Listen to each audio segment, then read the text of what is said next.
ओम शांति। 17/11/2022 आज की मुरली चिंतन। जितना हमें बाबा कहने से सुख फील होता है, उतना भक्तों को भगवान या ईश्वर कहने से नहीं फील हो सकता। लौकिक बच्चे जो लोभी होते हैं, वह सोचते हैं कि कब बाप मरे तो प्रॉपर्टी के हम मालिक बने। परंतु हम बच्चे वेद के बाप के प्रति ऐसा कभी नहीं सोच सकते, क्योंकि बाप तो अशरीरी है। परमात्मा परम धाम में निवास करते हैं, इसलिए उनको परमात्मा कहते हैं। परमात्मा परम धाम में निवास करते हैं, इसलिए उनको परमात्मा कहा जाता है। हम सब मनुष्य आत्माएं परमात्मा बाप के बच्चे हैं, इसलिए हम उनको अंग्रेजी में भी पुकारते हैं गॉड फादर।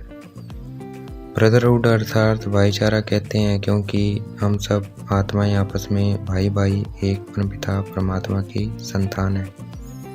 अगर परमात्मा सर्वव्यापी है तो कभी भाईचारा अर्थात ब्रदरहुड नहीं हो सकता।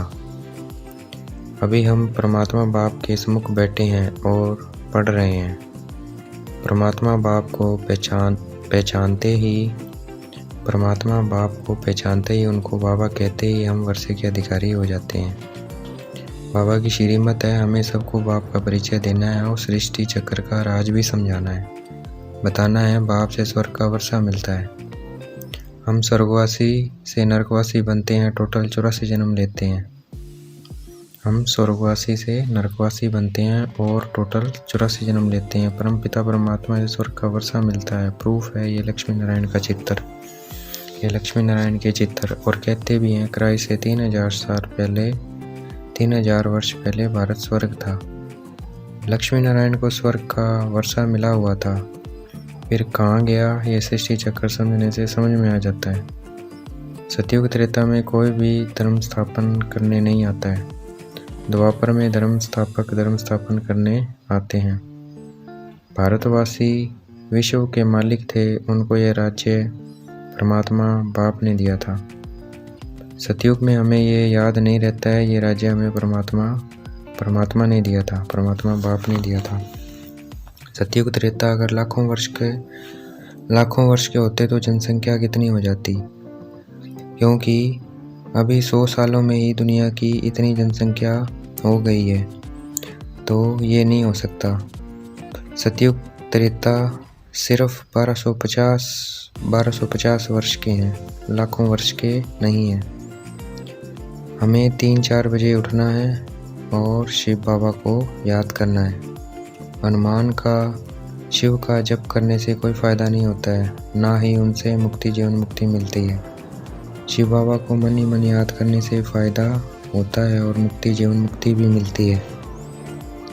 अब इस पुरानी दुनिया का विनाश होना है, नई दुनिया के लिए हम परमात्मा बाप से राजयोग सीख रहे हैं।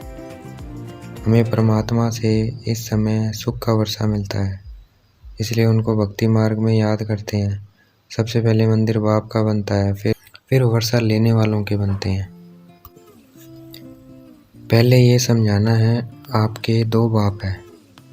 जो शरीर का बाप है वो भी उस बाप को याद करता है। दुख में सिमरन सब करे, सुख में करे ना कोई। ये गायन इसलिए है क्योंकि हम परमात्मा को सुख में अर्थात सतयुग त्रेता में नहीं याद करते हैं, और परमात्मा बाप को द्वापर कलयुग में दुख में याद करते हैं। परमात्मा बाप भारत में आते हैं, इसलिए भारत में शिव जयंती मनाई जाती है।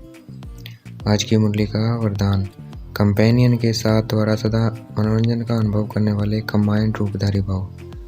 आज की मुरली का स्लोगन, बाप की श्रीमत प्रमाण जी हाजिर करते रहो तो सर्व शक्तियों का अधिकार मिल जाएगा।